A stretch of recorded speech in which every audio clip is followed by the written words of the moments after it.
Hi, I'm Dr. Kurt Woeller. The title of this lecture is Autism and Toxic Microbial Organic Acids, the compounds every practitioner should know about and why. This lecture was originally developed for the Medical Academy of Pediatric Special Needs Fall 2024 conference. Here are my disclosures. I am founder and clinical education director of Integrative Medicine Academy. One of the things you can do as a listener to this lecture is join my Substack at drwoeller.substack.com. It's free.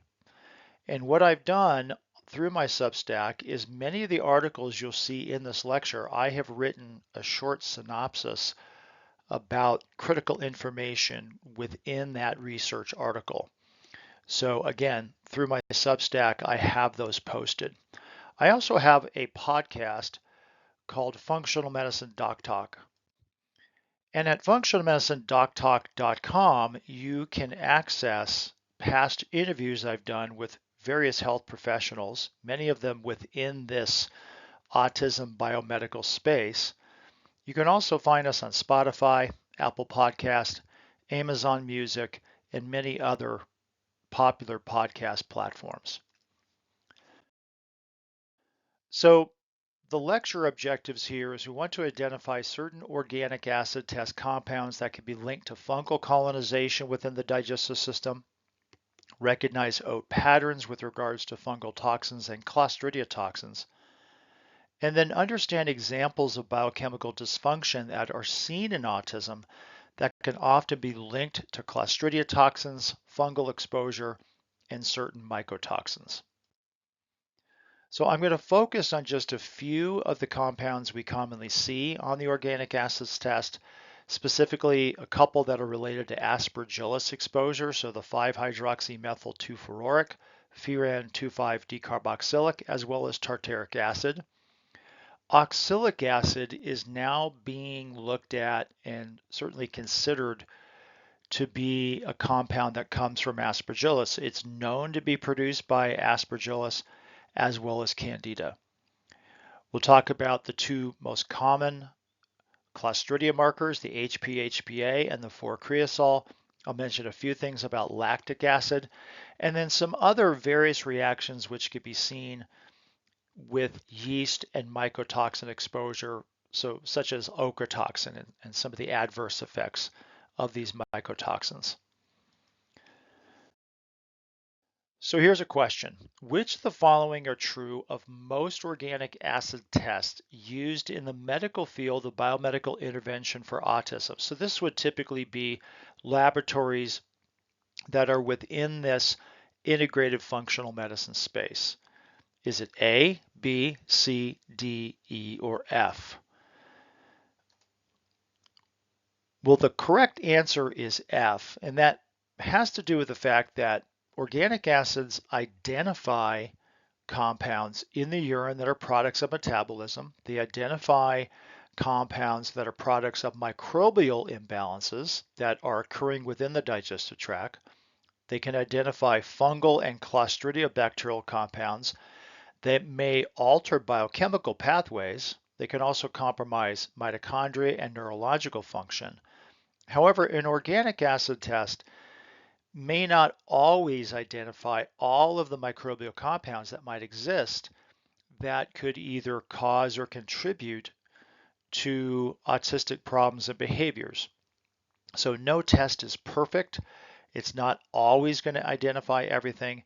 And not, by the way, not in every circumstance are all autistic problems and behaviors 100% linked to these microbial compounds.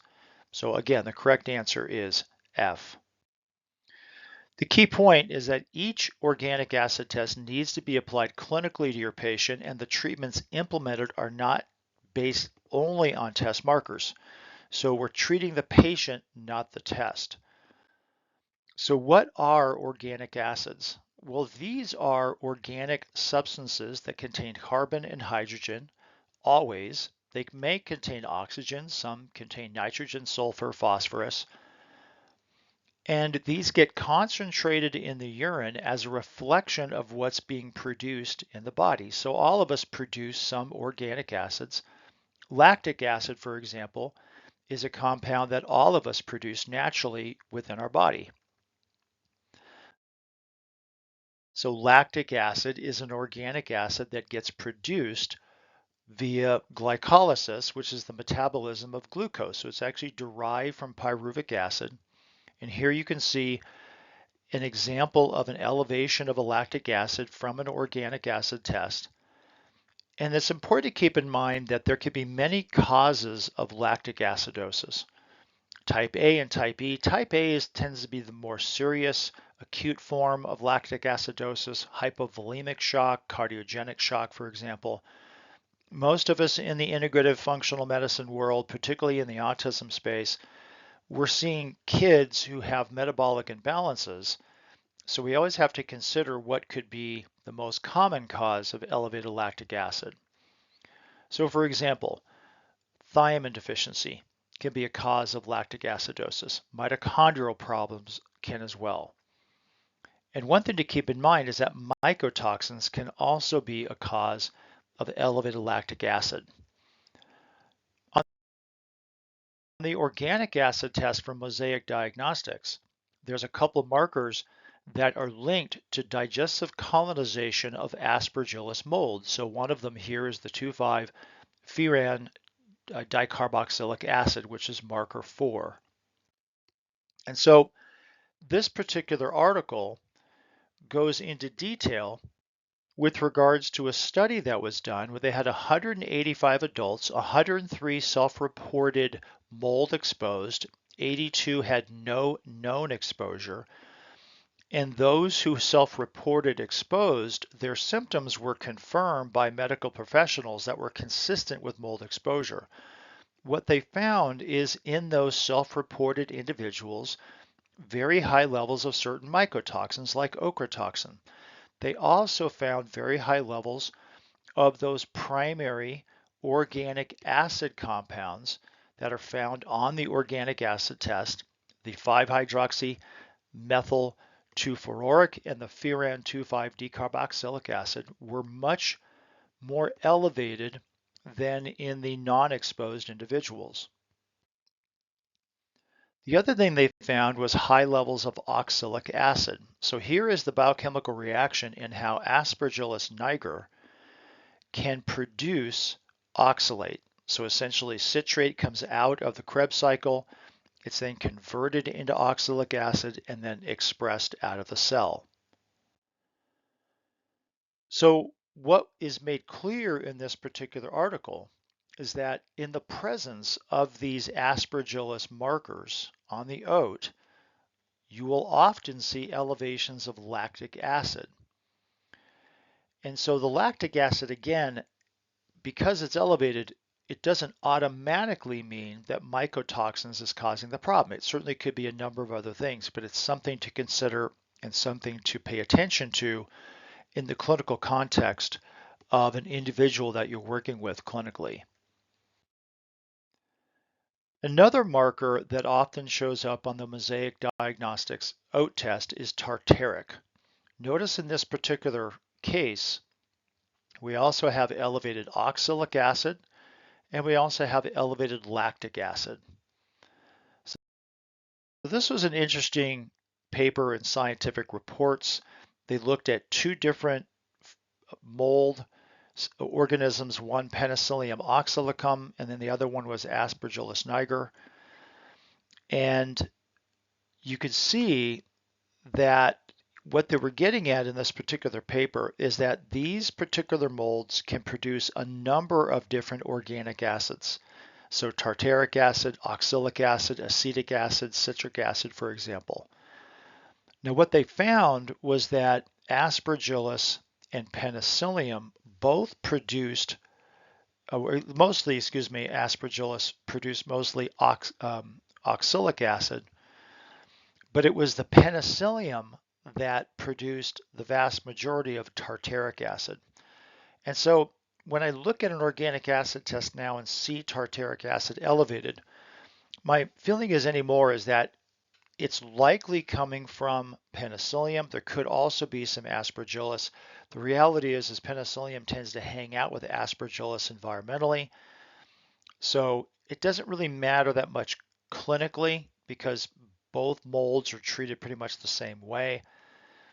This particular article in Fungal Biology and Biotechnology shows that the Aspergillus mold can produce oxalic acid.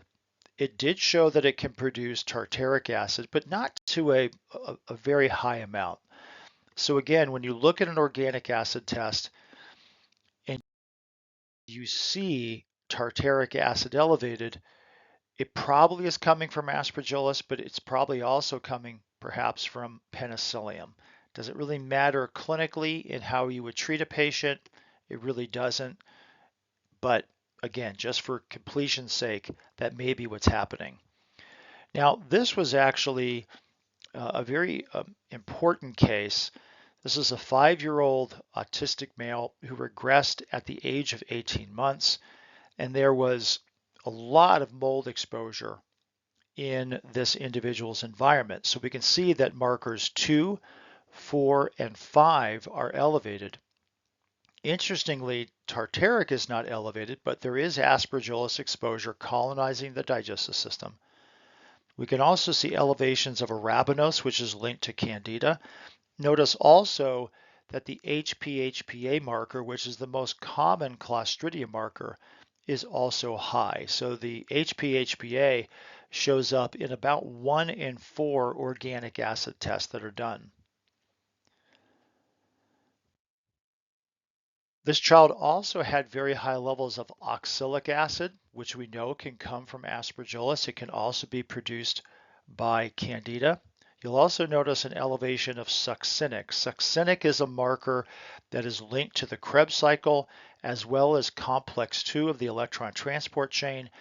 Elevations of succinic often occur in the presence of environmental toxins.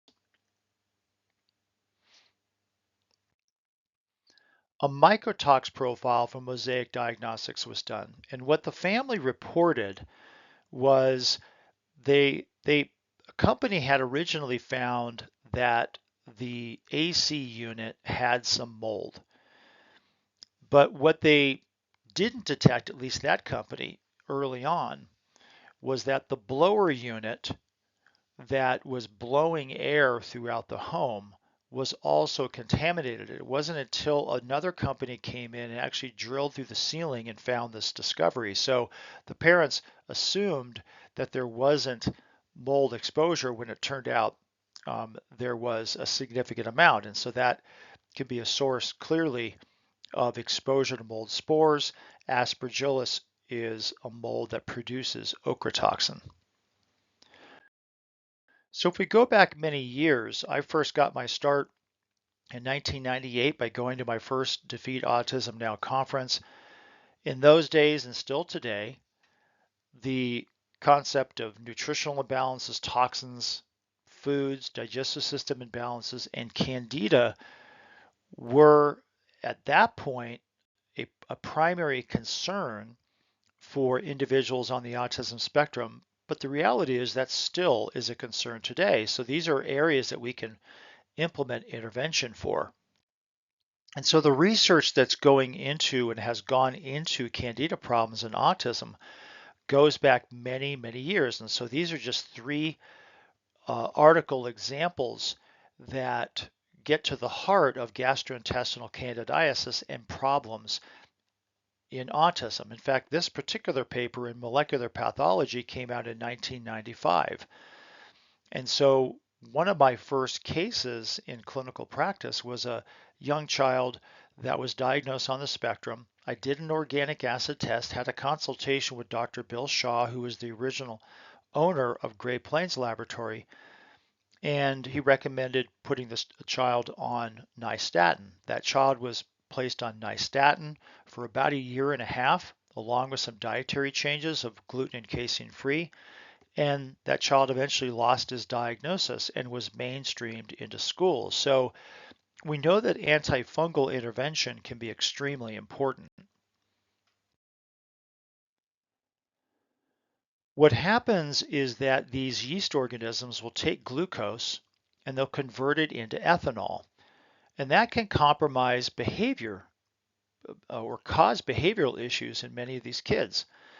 They can have different types of strange behaviors. So seeking pressure or hanging upside down on furniture or heightened seeking of masturbation is a common phenomena. Sugar and carbohydrate cravings. Many parents will report that their child appears silly, goofy, or giddy with a lot of inappropriate laughter, almost acting drunk in the presence of high levels of candida. Now, it turns out that another compound also gets produced that's important to understand, and that's called acetaldehyde. The methylation system in autism is often compromised. So many of these individuals have imbalances in the methylation cycle. And so there are many enzymes that are involved in methylation biochemistry. But there's one in particular that is adversely affected by the yeast compound called acetaldehyde. And so the question is which one of these four enzymes do you think is most compromised by the presence of candida? And so that's the question. Which enzyme of the methylation cycle appears to be most compromised by certain yeast candida compounds? Is it methionine adenosyl transferase, S-adenosylmethionine hydrolase, betaine homocysteine methyltransferase, or methionine synthase? Well, it turns out that it's methionine synthase. And why is that important? Well, methionine synthase is a critical enzyme in the methylation biochemical pathways, and it can be adversely affected by many things: lead, mercury, aluminum, thimerosal, ethanol, inflammation, oxidative stress can compromise methionine synthase. This particular paper shows that acetaldehyde can also inhibit methionine synthase activity. So methionine synthase is what converts homocysteine to methionine, and it gets methylated, or the B12, I should say, gets methylated by the actions of 5-methyl tetrahydrofolate. So it's a critical enzyme, again, in the methylation cycle, and you'll often find that individuals on the autism spectrum who have a lot of fungal problems, candida issues, often have compromised methylation chemistry. They don't respond many times as profoundly to methylation supplements until their candida situation is resolved or at least diminished. Well, what are some of the benefits that are seen with antifungals in this population of patients? Well, there can be increased focus and concentration, improved receptive and expressive language, increased eye contact and socialization, sometimes reduced aggressive and self-abusive behaviors, and just improvement in bowel function. Another aspect of the fungal exposure now is understanding the negative influence of mold. So this was an article, came out in 2020. It's a case study. I actually have a synopsis on my Substack of this article. This came out from Dr. Sidney Baker and Dr. William Shaw. So I would encourage you to read this article because the information is very important. I have a patient who has a similar type of problem. This was a child that had very high levels of mold exposure within their home of Aspergillus, constipation, language delay, poor social interaction. When this was occurring, would have scream during the night, middle of the night, poor sleep, often agitated, cries when urinates. So a lot going on. And when we looked at the organic acid test, we noticed that all of the Aspergillus markers were elevated, which is markers 2, 4, 5, and 6 on the organic acid test from Mosaic Diagnostics. What this child also had elevated was 3 of the 4 Clostridia bacterial markers. So again, HPA is the most common marker. For creosol is the second most common, and then we have the 4-hydroxyphenylacetic. And this is problematic because these Clostridium markers can drive behavioral problems as well. This child had very high levels of ochratoxin coming from Aspergillus mold, which we can see is colonizing within the digestive tract, which is why it's showing up on the organic acid test. This child also had very high levels of oxalic acid. So that could certainly be a contributing factor to some of the behavioral problems the child was having, particularly crying when urinating. They had very high levels of mycophenolic. Now, mycophenolic is immune suppressive, particularly to B and T lymphocytes. So that can compromise T cell function. It can compromise antibody production. Turns out that mycophenolic comes from penicillium mold. Many of these kids have recurrent problems of Clostridia and ongoing issues with persistent candida, and it can be worsened in the presence of mycotoxins. This child had extremely high levels of gliotoxin, almost at 40,000. Now notice the lactic acid is elevated, and there's a number of other elevated Krebs cycle and mitochondrial markers as well, which could be, we know that the mitochondria can be damaged because of the presence of mycotoxins. In fact, one of the main areas within the mitochondria is the inner mitochondrial membrane, which is what's housing the electron transport chain. And cytochrome C is a protein that sits between complex 3 and complex 4. It transfers electrons between complex 3 and 4 for the molecular conversion of oxygen to water. And that aids in the outward pumping of protons from the matrix into the inner membrane space, eventually for the production of ATP. And so when the intermitochondrial membrane is damaged, like it can be from mycotoxins, it comes out of the mitochondria into the cytosolic fluid of the cell, and it activates caspase enzymes, which trigger apoptosis, or a cell death of that cell. I have a very detailed webinar that I did through Mosaic Diagnostics. It's on their website in their webinar library, called Mycotoxin-Induced Mitochondrial Dysfunction and Cytotoxicity. So you can watch that on your own time. It's a very interesting lecture. Now, if we think about ochratoxin, I mentioned a number of things about these mycotoxins. Let's focus on ochratoxin. So this actually came from Nutritional Neuroscience in 2019. The role of mycotoxins in the pathobiology of autism, a first evidence. And what they're discussing in this article, and what other articles also mention, is that ochratoxin inhibits or can inhibit phenylalanine hydroxylase, which is the enzyme that converts phenylalanine to tyrosine. So it's going to interfere with dopamine metabolism.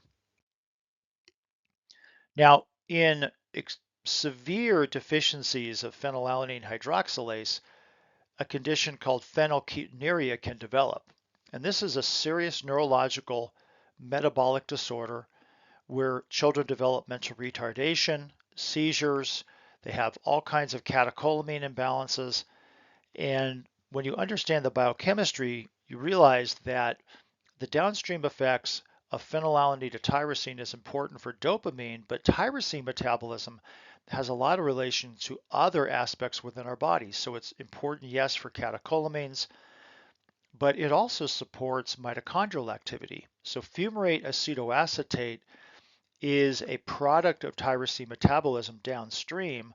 Well, it turns out that fumarate and at fumaric acid is an entryway into the Krebs cycle. So there's multiple areas on how substrate gets into the Krebs cycle for mitochondrial activation. So many of these mycotoxins are also immune toxic. So we can see here a mycotox profile from Mosaic Diagnostics. We have elevations of aflatoxin, ochratoxin, and gliotoxin, all of which can come from Aspergillus exposure. In this paper, they talked about 73 different mechanisms of how these mycotoxins can interfere and damage the immune system. So I'm just showing you a couple screenshots, but if you look at most of the mechanisms, a vast majority of them affect the innate immune system, and that certainly is the case with ochratoxin. And the innate immune system is critical because this is what the innate immune system is made up of monocytes and macrophages and dendritic cells. And these are cells that are not intrinsically affected by prior antigen exposure, so they respond pretty much the same way each time. And they're critically important along the mucosal surfaces of our body. And they communicate with the adaptive immune system, and then the adaptive immune system communicates back to the innate immune system. So when there is overgrowth or colonization in the digestive system, for example, of mold, or it could be in the sinuses, or it could be in the lungs as well, but in this particular case, we're looking at the gut, there is going to be compromised function of innate immunity, and that can compromise function of adaptive immunity. What's very interesting to look at is that mitochondria also play a huge role in immune function. So all of these cells have mitochondria. And so if the mitochondria are damaged in these cells, well, you're going to have a damaged immune system. And so this article just mentions that mitochondria appear to function as centrally positioned hubs in innate immunity. And this primarily, well, it's happening throughout the body, but it's happening a lot within the gut. And so the microbiome of the digestive tract, we know we need a good, healthy microbiome, a diverse microbiome, in order to help regulate immune function, to help also combat against opportunistic pathogens, as well as act as a resource for short-chain fatty acids that have metabolic support for mitochondrial activity, the bioconversion of nutrients. And so when we get imbalances in the microbiome, we can often have an overexpression of opportunistic pathogens like fungus and other opportunistic bacteria like Clostridia. And the chemical signaling can be skewed where we now get abnormal immune activation, and that can drive inflammation that not only acts locally, but that inflammatory response can act systemically too. And in autism, it certainly can affect the brain, which has been shown over many years to be absolutely true, and that these kids often have neuroinflammation being driven by immune dysfunction. Another webinar that I did was called the Immunological Impact of Mycotoxins. So you can actually access this through my Substack. You can also access it through the Mosaic Diagnostics website. Third question, which Clostridia compound found on the oat is most common? Is it A, B, C, or D? The correct answer is HPHBA. It shows up about 80% of the time when one of these Clostridia markers is elevated. Second most common is 4-creosol. Third most common is 4-hydroxyphenylacetic acid. And the thing to keep in mind about the presence of these Clostridia toxins is that they can often contribute to behavioral issues, often aggressive and self-injurious behavior. It's not just an autism problem. This is something that can occur in many other individuals as well. This was a paper that was looking at a young woman who had acute schizophrenia and acute psychosis. Her level of HPHPA was almost 7,500, which is huge. She was put on a short course of vancomycin, and that did resolve her schizophrenia and psychosis.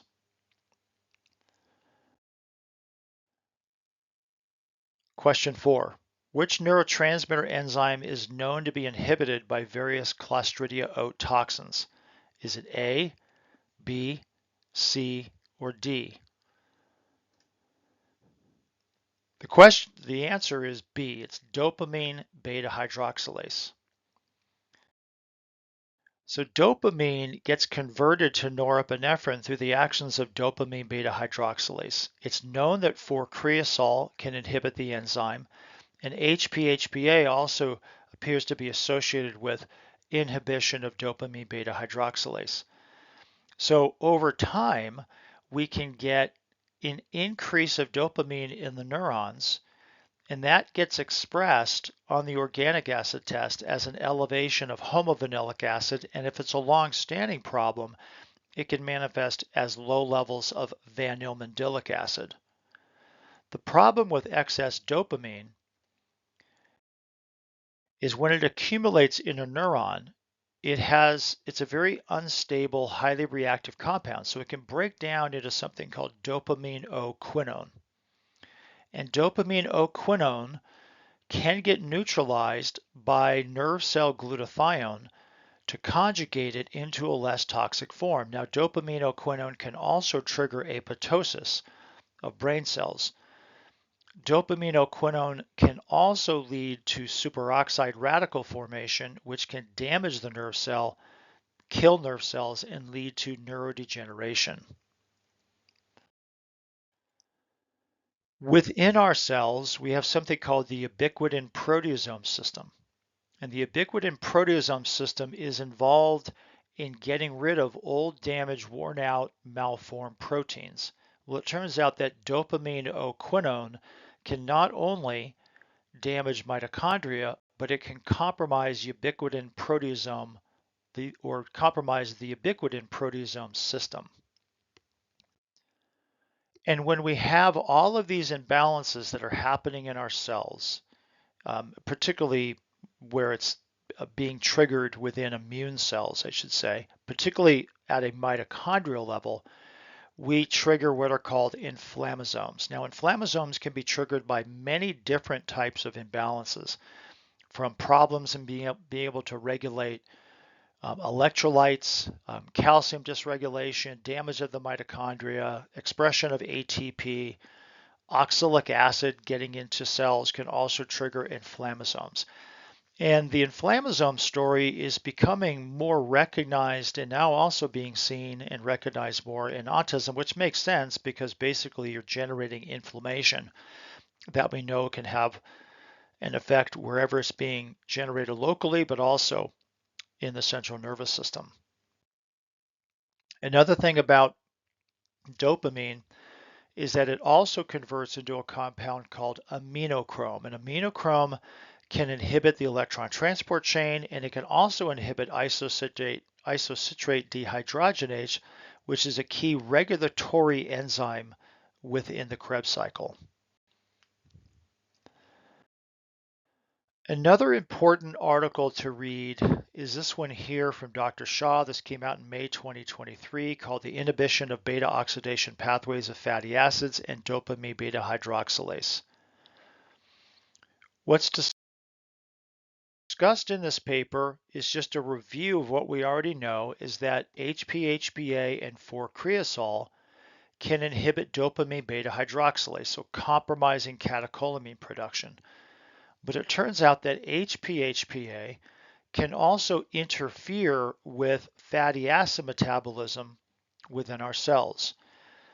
Now, first off, a very important protein called sonic hedgehog, which is something that all of us produce in our body throughout our lifetimes, but it played a major role in embryological development in our early life, can get compromised by the presence of HPHPA. And imbalances in sonic hedgehog have been seen and recognized in autism now for many years.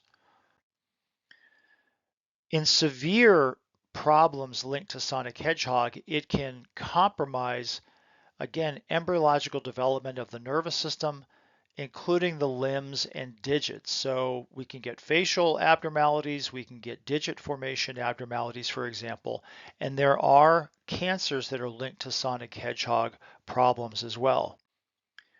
This was a paper that was looking at sonic hedgehog and patterning of the cerebellum. Now, in autism, the cerebellum is often compromised in its function. The cerebellum is involved in motor skills and shifting attention. It has regulatory activity within the what's called the striatum, as well as the hippocampus and the amygdala. So we can get emotional instability. We can have memory problems. That's probably more of a problem later in life with regards to dementia. But we can also get imbalances with regards to temporal lobe function, which is important for auditory processing and speech, and then even motor planning functions could be compromised with regards to frontal lobe defects. So again, the cerebellum is a major area that has been compromised. In fact, I have studies and papers that talk about the cerebellum being adversely affected by Clostridia bacteria. And just inflammatory compounds that get generated from a neuroinflammatory reaction.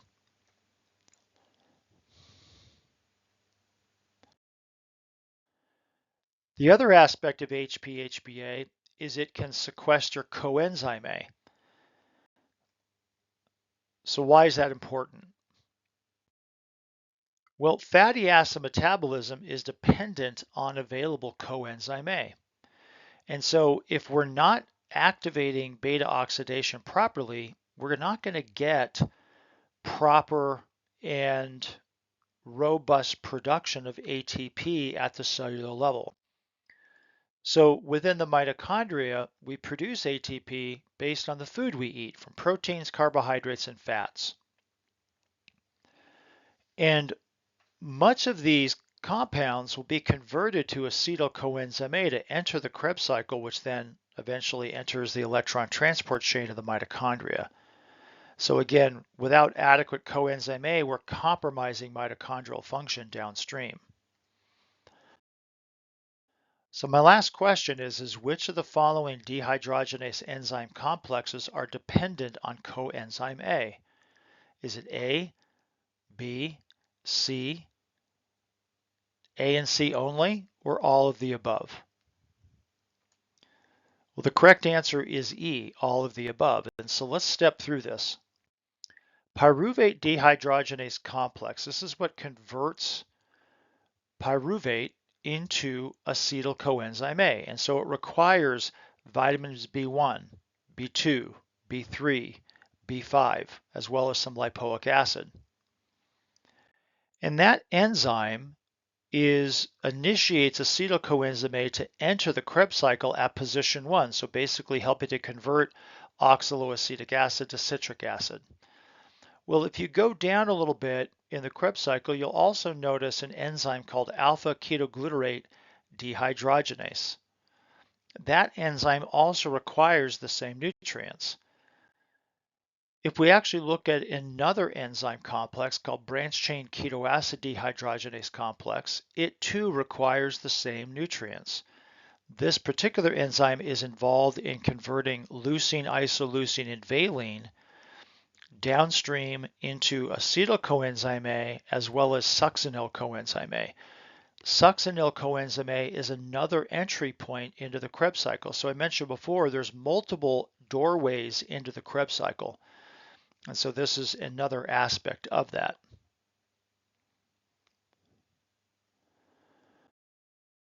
So there are some other adverse reactions that can occur with Candida. So Candida can interact with biotin, lipoic acid, and B6, so it can cause functional imbalances in those nutrients.